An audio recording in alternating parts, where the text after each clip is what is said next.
Découvrir les 7 bonnes raisons d'avoir le réflexe handicap alternance. Bonne raison numéro 1. C'est encouragé par l'État et par l'AGEFIP. Effectivement, l'État fait de la formation en alternance une priorité. Pour encourager son développement, les pouvoirs publics proposent aux entreprises qui recrutent des salariés, handicapés ou non, des aides financières et des exonérations de charges. L'incitation est particulièrement forte pour les entreprises de plus de 250 salariés qui sont pénalisées si elles n'atteignent pas 4% de leur effectif en alternance. De son côté, l'AGEFIP vise à faire progresser de 20% le nombre de personnes handicapées en alternance dans les 2 prochaines années. En plus des aides de l'État, elle propose des mesures spécifiques pour soutenir les personnes handicapées et les entreprises qui les recrutent. Bonne raison numéro 2. C'est un engagement responsable en faveur de l'égalité professionnelle et de la diversité. Effectivement, recruter en alternance est un moyen de satisfaire à l'obligation d'emploi de travailleurs handicapés, fixée à 6% de l'effectif pour les entreprises de 20 salariés et plus. Au-delà, cela démontre dans les faits l'engagement de l'entreprise en faveur de l'égalité professionnelle et de la diversité. En interne, la démarche permet aux collaborateurs de dépasser les idées reçues sur le handicap au travail et aux personnes handicapées de démontrer concrètement leur motivation. Bonne raison numéro 3. Cela concerne toutes les personnes handicapées, quel que soit leur âge et leur niveau de qualification. Effectivement, les contrats en alternance signés avec des personnes handicapées ne sont assortis d'aucune limite liée à l'âge ou à la qualification.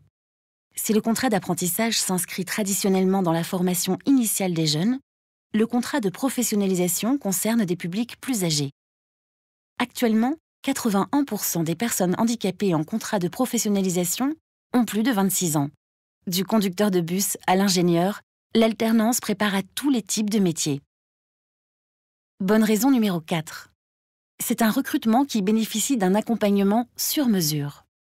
Effectivement, employeurs et personnes handicapées sont accompagnés avant, pendant et après la signature des contrats par Alter et Cap Emploi, les partenaires services de l'AGEFIP. Alter et Cap Emploi accompagnent les entreprises, en particulier les PME, dans leur recherche de candidats pour effectuer les démarches administratives liées au recrutement, pour définir le parcours de formation le mieux adapté et pour mettre en place les conditions nécessaires à la bonne intégration des salariés. Côté personnes, les conseillers Cap Emploi apportent leur appui à l'orientation, à la recherche de l'entreprise et à l'organisation de la formation. Des dispositifs préalables à l'alternance permettent de finaliser leur projet professionnel, de se remettre à niveau ou de découvrir un nouveau métier. Bonne raison numéro 5. C'est un atout pour les entreprises. Effectivement, l'alternance permet de lutter contre la difficulté à recruter des personnes handicapées qualifiées dans certains secteurs d'activité. Grâce aux contrats d'apprentissage et de professionnalisation, les entreprises forment des salariés dont les compétences répondent directement à leurs besoins.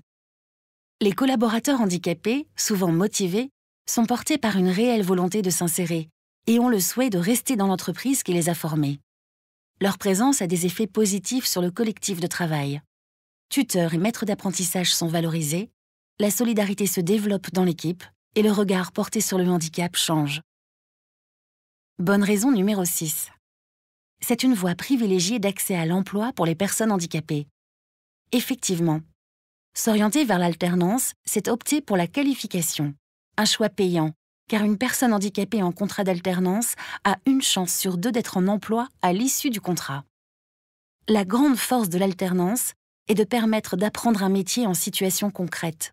Grâce à elle, les plus jeunes mettent un pied dans l'entreprise dans les meilleures conditions et acquièrent une expérience professionnelle. Et les plus âgés, souvent réticents à l'idée de retourner sur les bancs de l'école, reprennent confiance et se forment sans pression. En plus, en alternance, les personnes bénéficient d'un salaire, d'une protection sociale et des autres avantages liés au statut de salarié. Bonne raison numéro 7. Cela donne droit à des aides financières de l'AGEFIP. Effectivement, en complément des aides de droit commun, l'AGEFIP propose des aides financières aux entreprises et aux personnes pour les inciter à faire le choix de l'alternance.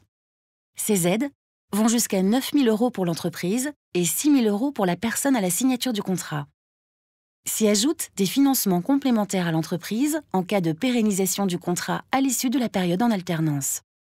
En plus, lorsque cela est nécessaire, l'AGEFIP prend également en charge les dépenses liées aux aménagements pour compenser le handicap du salarié recruté et participe à la prise en charge des coûts du tutorat dans l'entreprise.